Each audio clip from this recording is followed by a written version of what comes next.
Dobrý den, mé jméno je Jakub Hanzík, pocházím ze společnosti Irimon, což je česká firma, která se zabývá závlavovými systémy.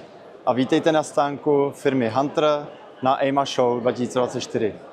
Nyní bych vám chtěl představit naše novinky. Zde vedle mě se nachází novinka bezdrátového propojení elektromagnetických ventilů s ovládacími jednotkami ICC2.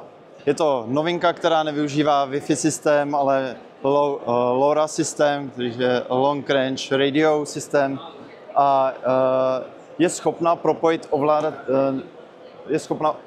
ovládací jednotku z ventily až na vzdálenost 650 metrů. K tomu je použit vysílač, který se integruje do ovládací jednotky ICC2. Následně se nainstaluje přijímač klidně ve vzdálenosti 650 metrů, a když chceme tu vzdálenost ještě prodloužit, tak můžeme používat ještě repeater, který je schopen tu vzdálenost ještě prodloužit o dalších 650 metrů.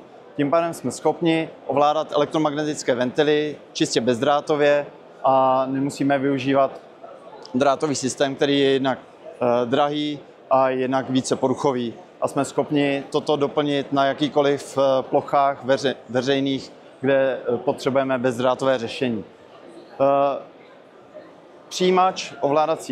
Přijímač ventilu je instalován do šachtice a je propojen s jednotlivými elektromagnetickými ventily. Dělá se ve verzi jednosekční, dvousekční anebo čtyřsekční a je propojen přes ovládací ventily, přes jejich cívky 9V systémem.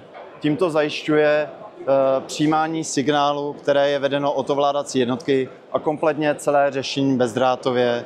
Vše nyní funguje na ovládací jednotce ICC2 s počtem sekcí až 54, takže jste schopni bezdrátově zapojit kompletně celý systém, a řekl bych, že to je revoluční převratná věc firmy Hunter, jelikož nyní můžeme ovládací jednotky ovládat, nebo respektive ventily ovládacích jednotek ovládat skrze tento systém bezdrátový.